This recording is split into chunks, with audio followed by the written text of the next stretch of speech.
Olá, eu me chamo Damares e nós vamos apresentar um trabalho para a professora Cláudia Lousada, da disciplina Metodologias do Ensino da Matemática, módulo 1. O grupo é formado por 3 componentes, eu sendo a Damares Félix da Silva e os meus colegas Gabriele Gomes Seara e Renato Gomes dos Santos. Lerei para vocês agora as competências gerais da BNCC a serem desenvolvidas para esse seminário. Elas foram sugeridas pela nossa orientadora, a professora Cláudia Lousada.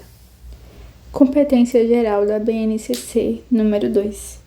Exercitar a curiosidade intelectual e recorrer à abordagem própria das ciências, incluindo a investigação, a reflexão, a análise crítica, a imaginação e a criatividade, para investigar causas, elaborar e testar hipóteses, formular e resolver problemas e criar soluções, inclusive tecnológicas, com base nos conhecimentos das diferentes áreas. Competência geral da BNCC número 4.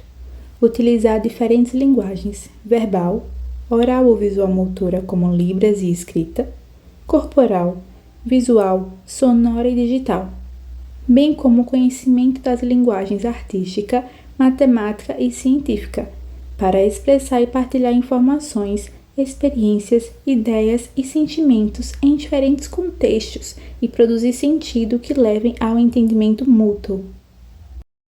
Esta atividade, elaborada por nós, pode ser aplicada no 9º ano do ensino fundamental e aborda os conceitos de porcentagem e operações com os números decimais. A notícia por nós escolhida está no jornal Gazeta de Alagoas, escrita por Tiago de Aquino e publicada no dia 8 de abril de 2025, às 19h30. O título da notícia é: Mulheres recebem 11,1% a menos do que os homens em Alagoas. A matéria ainda possui um subtítulo: Mesmo com diferença nos salários, Estado supera a média nacional. Por si só, já é um absurdo apenas ler esse título, porém, vou passar a palavra para o meu amigo Renato e em seguida para minha amiga Gabriele, que vão discorrer melhor sobre este assunto. Olá pessoal, tudo bem com vocês? Eu me chamo Renato e hoje eu vou apresentar o problema matemático elaborado pelo nosso grupo, além de explicar sua resolução de forma clara e objetiva. Então, o enunciado diz o seguinte: a desigualdade salarial entre homens e mulheres continua a ser uma realidade persistente. Segundo o relatório anual de informações sociais de 2024, no estado de Alagoas, os homens com vínculo empregatício formal receberam em média R$ 2.660,79 por mês, enquanto as mulheres receberam em média 11,1% a menos, evidenciando uma disparidade salarial entre os gêneros. Para ilustrar essa diferença, considere 2 grupos, cada um formado por 10 homens e 10 mulheres, todos recebendo salários médios de suas respectivas categorias. Com base nessas informações, responda as questões a seguir. Item A. Qual é a diferença total entre os salários dos 2 grupos, considerando o mês de trabalho?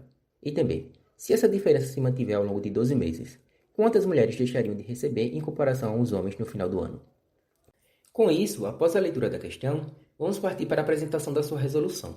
Pessoal, antes de tudo, é necessário destacar os principais dados do enunciado, com o objetivo de facilitar sua compreensão e em seguida a resolução do problema. Assim, temos que os principais dados são: salário médio dos homens, aqui representado pela letra maiúscula H, que é igual a R$ 2.660,79. Salário médio das mulheres, representado pela letra maiúscula M, que, como nós já vimos, equivale a 11,1% a menos que o salário dos homens. Além disso, outra informação importante é que há 2 grupos, um com 10 homens e outro com 10 mulheres. Feito isso, calcularemos o salário médio feminino. Tendo em vista que o salário médio das mulheres equivale a 11,1% a menos que o salário dos homens, podemos montar a seguinte equação. M é igual a H menos, abre parênteses, 11,1% vezes H, fecha parênteses. Ora, sabemos que H equivale a 2.160,79 e que 11,1% é igual a 11,1 sobre 100, que por sua vez é igual a 0,111. Substituindo então esses dados na equação, obtemos a segunda linha. Ao resolver as operações básicas de matemática, chegamos como solução da equação o valor 2.365,44. Portanto, fica evidente que o salário médio das mulheres é de R$ 2.365 R$ Ao identificar os principais dados da questão, passaremos para a resolução do item A. Aqui, o nosso objetivo é calcular a diferença total entre os salários dos dois grupos, considerando um mês de trabalho. Sabendo disso, observe que, no grupo masculino, por exemplo, há 10 homens. Além disso, a média salarial masculina é de R$ 2.660,79. Assim, para determinar o salário total do grupo masculino, basta multiplicar a média salarial dos homens pela quantidade de homens que há no grupo. Ao fazer isso, descobrimos que o salário total dos homens é de R$ 26.607,90. Aplicando o mesmo procedimento no grupo feminino, descobrimos que o salário total das mulheres é de R$ 23.654,44. Por fim, para obter a diferença total entre os grupos em um mês, basta efetuar a subtração exposta num slide, certo? Ao fazer isso, obtemos como solução o valor 2.953,46. Portanto, em um mês, a diferença salarial entre os dois grupos é de R$ 2.953,46. No item B, o nosso propósito é analisar quanto essa diferença representa ao longo de um ano. Para isso, é simples, né? Basta efetuar o produto entre a diferença salarial entre os dois grupos, que foi calculado no item A, e foi igual a R$ 2.953,46, pela quantidade de meses de um ano, que é igual a 12, certo? Ao efetuar esse produto, obtemos como solução o valor R$ 35.441,52. Portanto, a nossa última resposta é: em 12 meses, as mulheres ganham R$ 35.441,52 a menos que os homens no total do grupo. Dessa forma, eu finalizo minha contribuição para o trabalho. Dando continuidade, eu gostaria de passar a fala para a nossa amiga Gabriele. Olá pessoal, eu sou a Gabi, eu fiquei responsável pelos questionamentos. Eu irei trazer o objetivo e algumas da autorreflexão que podem ser trazidas pelos alunos. O objetivo é feito para reflexão sobre o tema para vermos o quanto isso é prejudicial ou errado em relação à sociedade. Temos como objetivo alertar sobre esse erro e crime que ocorre na nossa sociedade.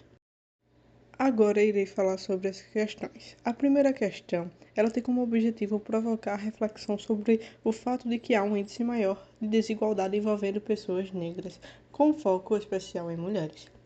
Isso nos mostra que não só o racismo, mas o machismo está implementado na nossa sociedade hoje em dia.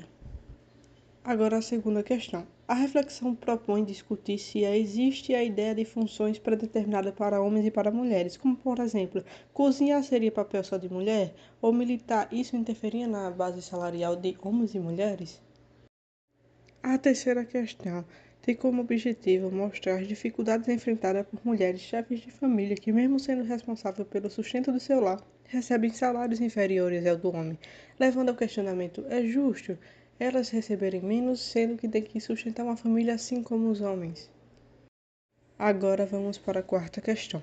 Ela nos mostra que as empresas não fazem nada para a mudança desse ato em relação à igualdade salarial, só visam o próprio lucro.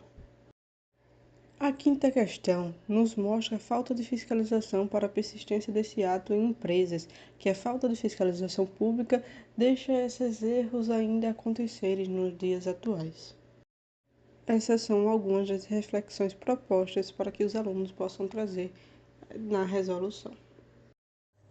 Agora vamos para a conclusão. A atividade proposta demonstra que o ensino de matemática pode e deve ir além de cálculos matemáticos, mas sim integrando a conteúdos matemáticos para as reflexões sociais relevantes. Ao trabalhar conceitos como porcentagem e número decimal, os alunos não apenas desenvolvem o raciocínio lógico e educação financeira, mas também aplicam sua reflexão sobre a desigualdade e questões econômicas presentes no cotidiano. Essa abordagem ela nos mostra que não devemos só ficar na matemática, mas abranger outras áreas como filosofia, economia, tornando o aprendizagem mais significativo, crítico, ajudando ao pensamento crítico do aluno.